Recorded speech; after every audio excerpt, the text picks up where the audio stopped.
True Tales of the Rails. Railroad Magazine, April 1946. The Switchman's Boots by Harry K. McClintock. Boomers used to say that if the time ever came when there were no more jobs open in Chicago, there wouldn't be jobs anywhere else. For me, that time had come. I was down to my last 10 spot of a sizable stake garnered in the wheat country.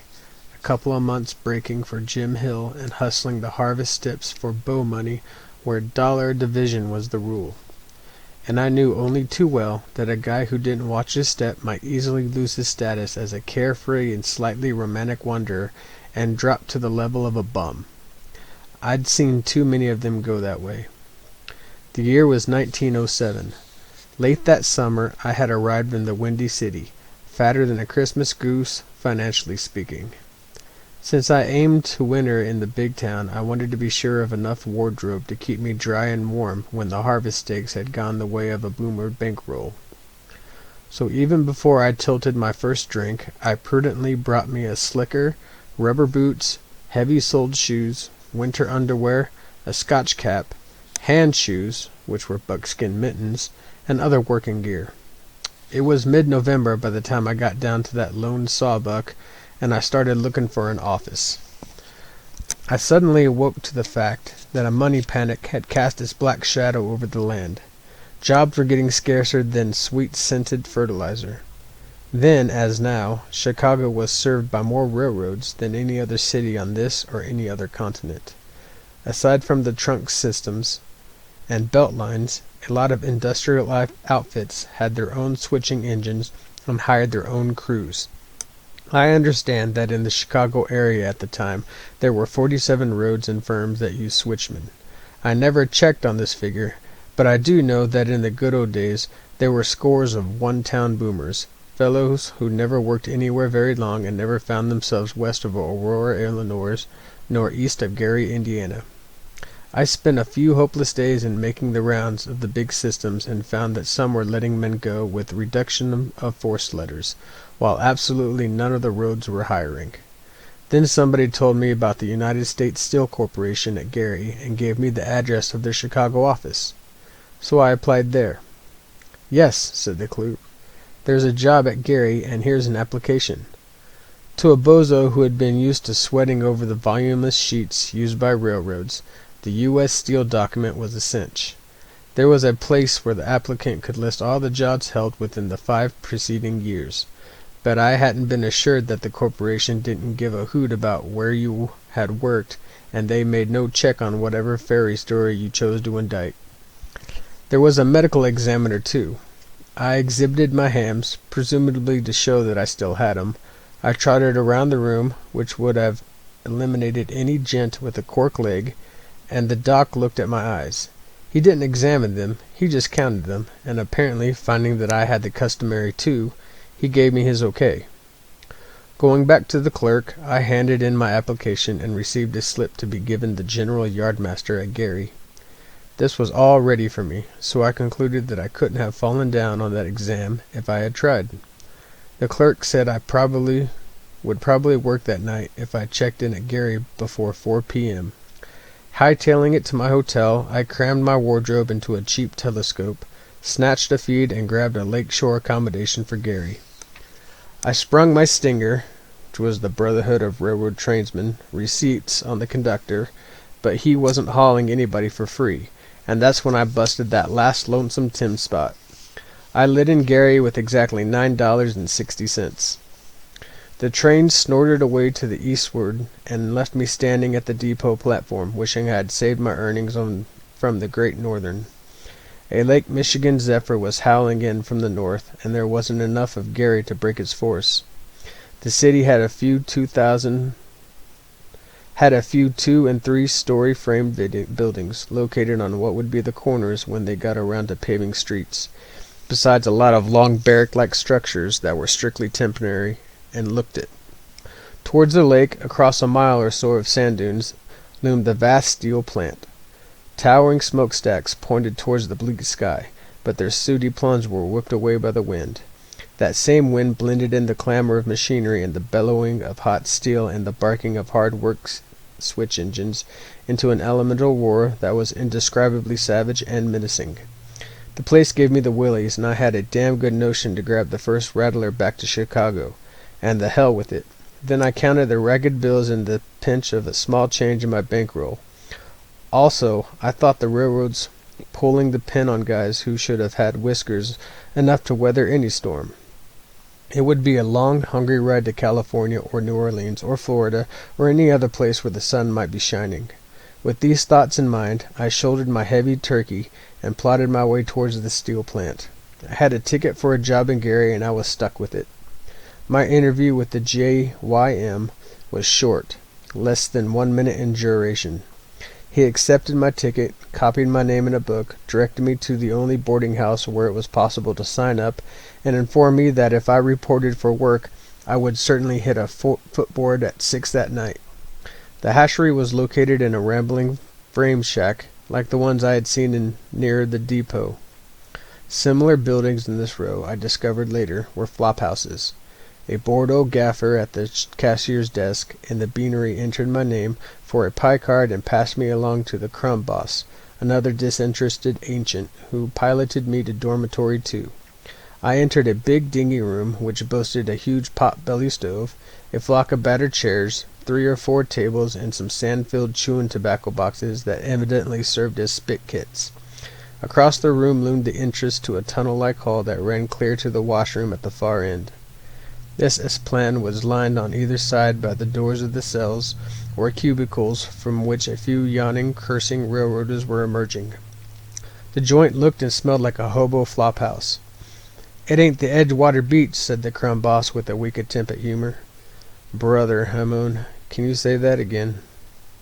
More and more men stumbled out of the cells and headed for the washroom or the drab lounge where I planted myself. I was looking for a familiar face. Sure enough, before long, a fellow showed up with whom I had last seen on the footboard on an S-Speed Go in Oakland, California.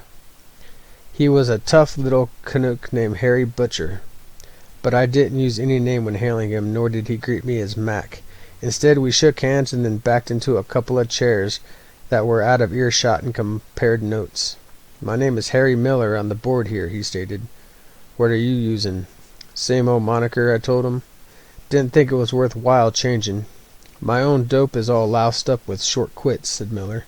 "There was a Harry Miller who was one of the first snakes that hired out here when the plant built last year.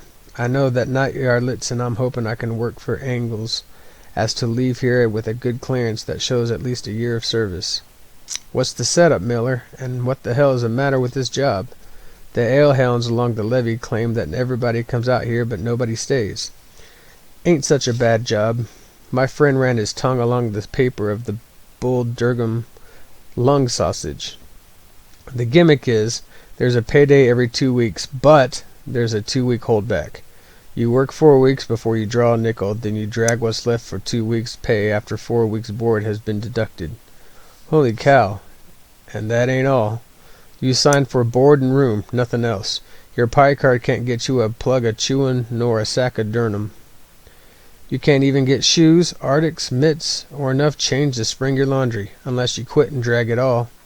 In short," I remarked, "there is more hole than there is doughnut, as far as a newcomer is concerned." "You said it, Mac. It ain't a bad job if you can get by for 6 weeks without dough. Remember, you work 4 weeks before you pull down a nickel, then you get 2 weeks' pay, less 4 weeks' board, of course. You're still on the spot for another 2 weeks before you had any of that soft folding type money." "Well," I sighed, and the sigh was for that quick spent steak. "I guess I'm stuck, but maybe I have clothes enough and dough enough to ride it out. You can move right into the room with me." Miller grabbed my bulging telescope and led the way to number 7. The other guy lasted 2 days. They come and they go. First night on the job, you'll pull pins. Next night, you're a fieldman. The third night, you're still here. You're the engine foreman. And that's the way it worked out. Within a week, I was engine foreman in the receiving yard. It wasn't a bad car hand. Night yardlets were helpful, and most of the helpers who showed up were competent. I had at least one new man every night.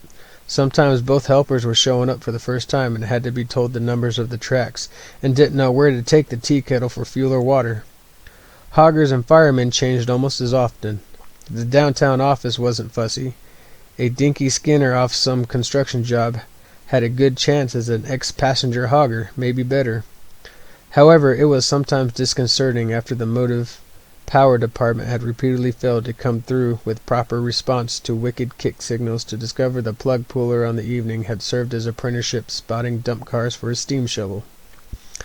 Lest you get the impression that we were the only locomotive crew around the plant, I must hasten to inform you that 11 standard gauge goats worked day and night, plus a flock of saddle tank dinkies, both standard and narrow gauge. They operated all over the giant plant, which at the time was the world's biggest. Standard and narrow gauge tracks wound around between and through the various mills and buildings. The wonder was, considering the way switchmen and enginemen came and went, how the hell anybody got any cars to the designated spot at all, never mind getting them there on time. The whole layout was more than slightly screwy. There were, of course, hundreds and hundreds of skilled men who supplied the technical brains and directed the efforts of the vast army of unskilled laborers in the complicated process of making steel. Not only did they direct, they also worked harder than I'd ever seen men toil anywhere else.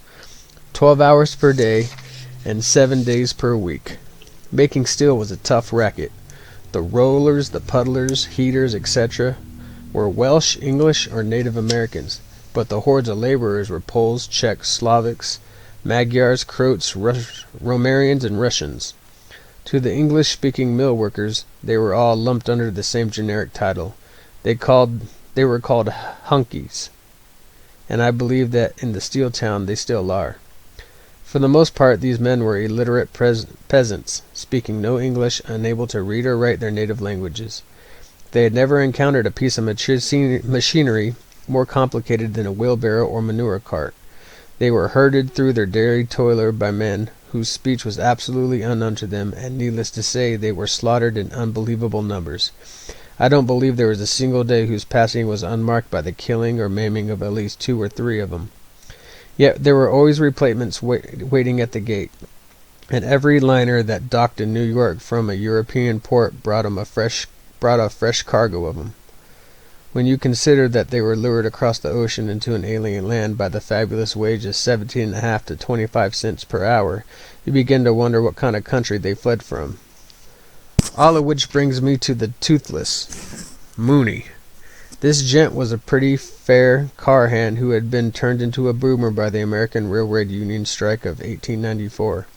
He had worked in Toledo, Cincinnati, Cleveland, Pittsburgh, Buffalo, and other points in the territory bounded by the Alleghenies and the Mississippi. Between jobs, he frequented the barrel houses and soaked up quantities of mixed ale and third-rail whiskey. As the years rode along, Mooney's intervals of gainful employment became shorter and shorter.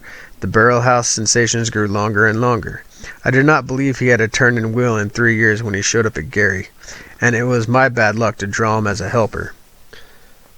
The toothless one had no overcoat and no cap to protect his ears.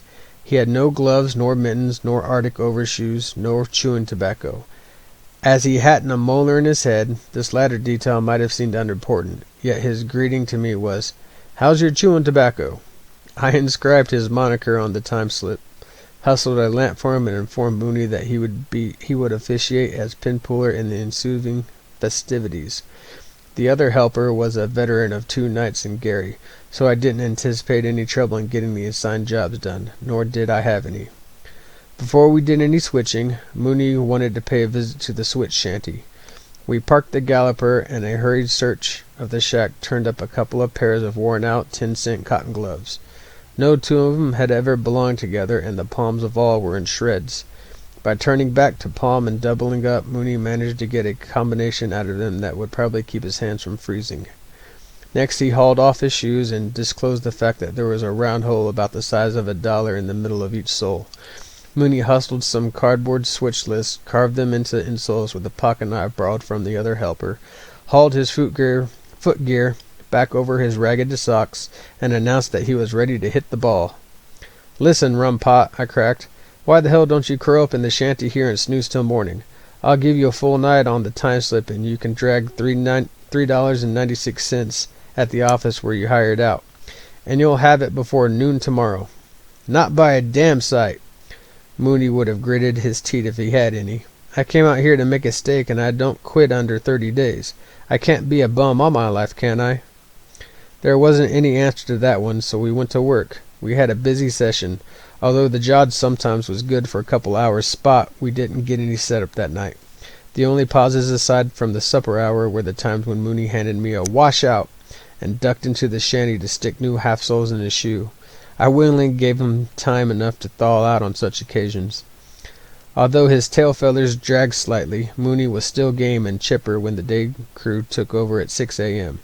He hustled all and sundry around the beanery for the price of a plug and chewing tobacco, and found the gang about as broke as he was. I had invested most of my capital in cigarette makings, but had passed out so much of it that I had barely enough to carry me to the first payday. I did manage to wangle a suit of underwear, 2 pairs of socks, and some more worn-out cotton gloves, but no chewing. So Mooney, after a hearty breakfast, hiked clear over to Gary and returned a couple hours later with a pocket full of cigar butts. Then he rolled into the hay, weary but triumphant. When he crawled out again, about 4 p.m., I certainly pitied him. His booze-soaked carcass was literally yelling for whiskey, and he was shaking like a leaf, so badly that he couldn't get a cup of coffee to his face with both hands without spilling it. I thought of the long 12-hour shift ahead, and again I begged him to quit. He damned me up one side and then down the other. He announced once more that he had set his stakes at 30 days, and he was going to stick it out or die trying. I admired the old scarecrow's guts and wished him good luck. For a half hour or so he disappeared. When he showed up for supper, he was minus some of the shakes. He had visited the kitchen and had promoted a large bottle containing about a pint of lemon extract. By filling the said receptacle with water, he possessed a quart of fairly high-powered grog, which he sampled at intervals all night. It was tough stuff to dump into a defenseless stomach. However, it carried Mooney until morning.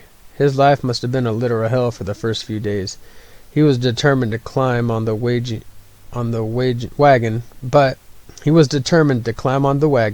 but after practically living on the stuff for years, the reformation had to be a gradual process. Every morning he hiked hopefully into Gary to give the groceries a pinch, but all the bartenders were hunkies, and they were conveniently forgot their English when Mooney gave them a sales talk. Occasionally some early customer came through with a couple of shots and maybe also a plug of tobacco. Failing the latter, the toothless one shot snipes.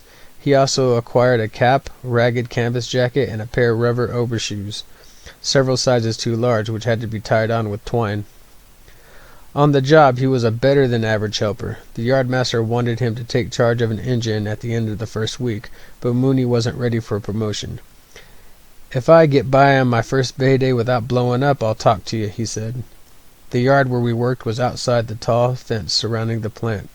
Our task was to break up the drags that were delivered by transfer crews to the switch the cars of coke, coal, rock, ore, or pig iron to designated tracks where the inside engines could grab them handily. The ballast along the lead was well serviced, and there was no more dangerous than the kind you found in any other railroad yard. Nevertheless, when you started down along any alley to chalk a cut or make a few couplings, you speedily discovered that a gravel train could have spent several profitable weeks in spreading ballast. The ties were tamped up to grade, but between the tracks lay holes, gullies, and chasms. In winter, the said orifices were drifted full of snow, constituting a distinct hazard that would not be tolerated nowadays. Even so, hundreds of workmen bound from mill to town or vice versa habitually short-cut along the dangerous yard rather than use the longer and safer route around it. We would stop our switching, work around shift change time, because swarms of hunkies climbed over and under the cars. But they came and went at all hours, and we couldn't stand still indefinitely. One night around 10 p.m. we were shaking out a cut when I heard a war whoop down the lead. Turning, I saw Mooney's lamp swing in a wild washout, and I knew something was wrong. The engine ground to a stop. "What's the matter?" I yelled. "We got another poor damn bow hunk," Mooney replied. "Shall I call the ambulance?" "Hell no," came the disgusted response. "Call the meat wagon. The poor devil is cut clean in two, and the halves of him are 20 feet apart." I cut the engine off, mounted the footboard, and ran up to the yard office where the nearest phone was located. After ordering the old black conveyance that gathered up such casualties as were beyond the doctor's aid, I stuffed a couple of accident report forms into my pocket and returned to the job. Then I took a look at the victim. It was not a pleasant sight. He had been a big guy, and he had piled on layers of heavy clothing until he was just slightly smaller than a horse. The top garment was a heavy undercoat with a moth-eaten fur collar. Under that was an old country vest of sheepskin with wool inside and peasant embroidery on the bright colors all over the outside. The other section of him, 6 or 8 yards away, was dressed in heavy woolen pants, overalls, and red woolen socks. "What the hell?" I croaked. "He wasn't running around with his socks, was he?" With that I took a look at Mooney's feet. The toothless switchman was wearing huge, heavy felt boots, a pair of boots he hadn't possessed when he went to work, and the like of which no snake in North America ever bought for his own use. I didn't say a word. I just leveled an accusing stare. Mooney began to fidget and shuffle. "Damn it!" he finally exploded. "That poor son of a gun ain't going to need no boots where he's gone to." "Okay," I said, "but get out of sight until the wagon gathers him up. I don't want these ghouls to get a gander at you wearing boots around a barefoot stiff." That's about all there is to the yarn. Mooney wore the footgear until he dragged down his first pay envelope. Then he got himself a good pair of shoes, also a cap, some mittens, and a second-hand overcoat. I don't believe he even treated himself to a glass of beer, but he sure invested heavily in chewing tobacco. When I left Gary, after a total of slightly less than 3 months, Mooney replaced me as engine foreman. He was still on the wagon, and some other boomer was wearing the boots. The following spring, just before I pulled out of Chicago, I ran into Toothless Mooney on the State Street. He was sporting a roll-brimmed Stetson and a blue serge suit, both new. His 1,000-miler was clean, his shoes were polished. He shook hands warmly, and his face split in a grin that disclosed a double row of startlingly white teeth. "Are you still on the wagon?" I asked. "And how? My pants are nailed fast to the seat. As far as liquor is concerned, my old stomach must think my throat was cut 6 months ago." I never saw him again, but I'll still take my hat off to old Mr. Mooney as a good car hand and one of the most gamiest guys I ever met. Nobody was ever farther down nor more definitely out than Mooney was when he hit Gary. Just the same, he had guts enough to come back the hard way.